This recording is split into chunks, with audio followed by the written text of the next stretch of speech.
बिस्मिल्लाहिर्रहमानिर्रहीम। अस्सलाम वालेकुम।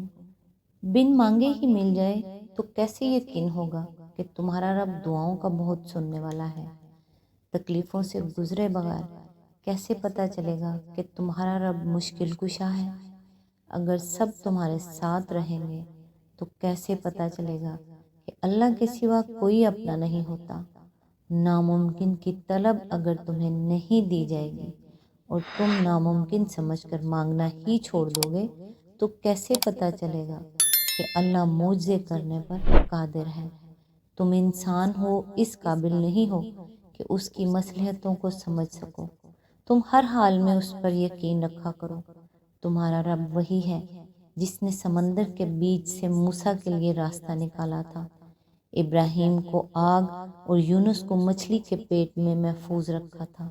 हाँ, तुम इब्राहिम और मूसा और यूनुस नहीं हो, मगर तुम्हारा रब वही है जो उनका है।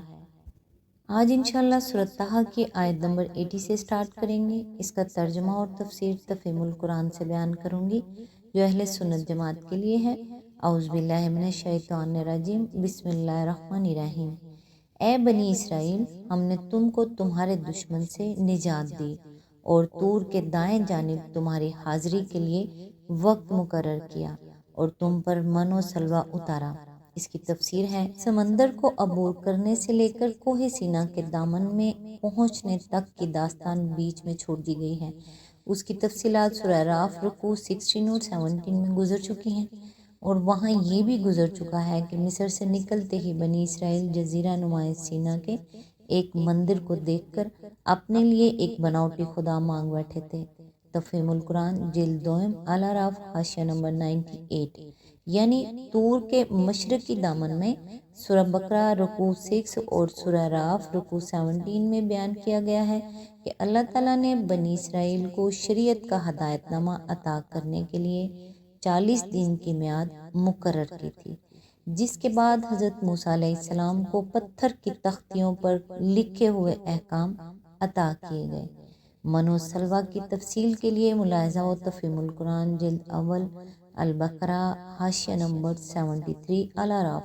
हाशिया नंबर 119 बाइबल का बयान है कि मिस्र से निकलने के बाद जब बनी इसराइल दश्त सीन में एलियम और सीना के दरमियान गुजर रहे थे और खुराक के ज़ख़ीरे ख़त्म होकर फाकों की नौबत आ गई थी, उस वक्त मनो सलवा का नज़ूल शुरू हुआ और फ़लस्तीन के आबाद इलाके में पहुँचने तक पूरे 40 साल ये सिलसिला जारी रहा।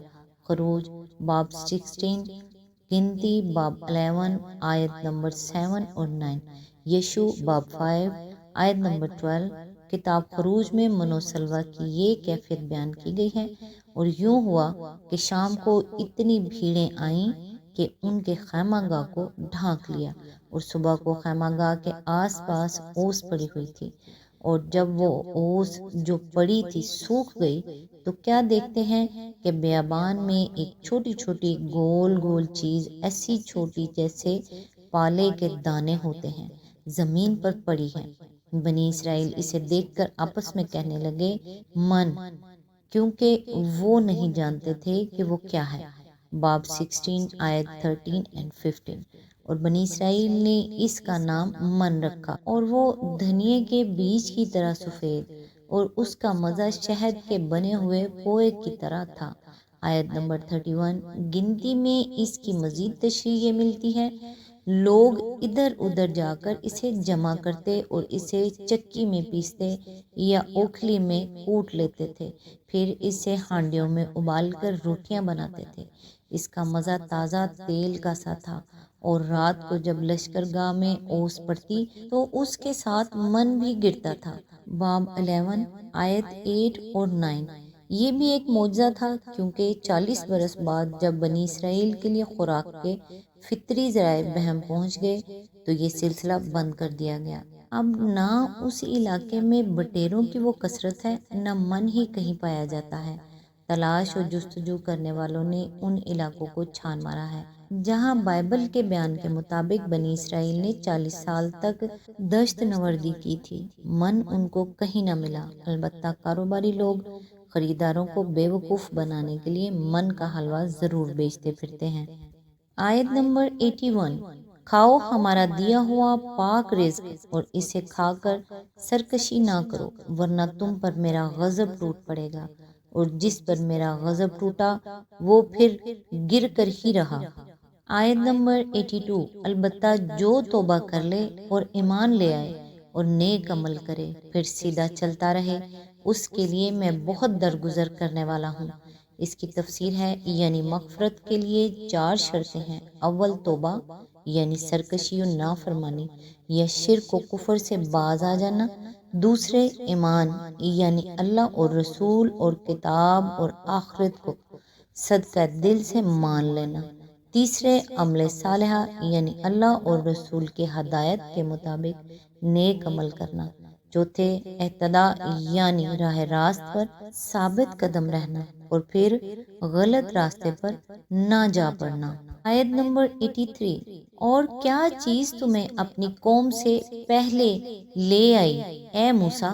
اس کی تفسیر ہے یہاں سے سلسلہ بیان اس واقعے کے ساتھ جڑتا ہے جو ابھی اوپر بیان ہوا ہے، یعنی بنی اسرائیل سے یہ وعدہ کیا گیا تھا کہ تم طور کے دائیں جانب ٹھہرو اور 40 دن کی مدت گزرنے پر تمہیں ہدایت نامہ عطا کیا جائے گا۔ اس فقرے سے معلوم ہوتا ہے کہ قوم کو راستے ہی میں چھوڑ کر حضرت موسیٰ علیہ السلام اپنے رب کی ملاقات کے شوق میں آگے چلے گئے تھے۔ طور کی جانب ایمن میں جہاں کا وعدہ بنی اسرائیل سے کیا گیا تھا ابھی قافلہ پہنچنے بھی نہ پایا تھا کہ حضرت موسیٰ علیہ السلام اکیلے روانہ ہو گئے اور حاضری دے دی۔ اس موقع پر جو معاملات خدا اور بندے کے درمیان ہوئے ان کی تفصیلات سورہ اعراف رکوع 17 میں درج ہیں۔ حضرت موسیٰ علیہ السلام کا دیدار الہی کی استدعا کرنا اور اللہ تعالیٰ کا فرمان کہ تو مجھے نہیں دیکھ سکتا، پھر اللہ کا ایک پہاڑ پر ذرا سی تجلی فرما کر اسے ریزہ ریزہ کر دینا اور حضرت موسیٰ علیہ السلام کا بے ہوش ہو کر گر پڑنا، اس کے بعد پتھر کی تختیوں پر لکھے ہوئے احکام عطا ہونا، یہ سب اسی وقت کے واقعات ہیں۔ یہاں ان واقعات کا صرف وہ حصہ بیان کیا جا رہا ہے جو بنی اسرائیل کی گوسالہ پرستی سے متعلق ہے۔ اس کے بیان سے مقصود کفار مکہ کو یہ بتانا ہے کہ ایک قوم میں بت پرستی کا آغاز کس طرح ہوا کرتا ہے اور اللہ کے نبی اس فتنے کو اپنی قوم میں سر اٹھاتے دیکھ کر کیسے بے تاب ہو جایا کرتے ہیں۔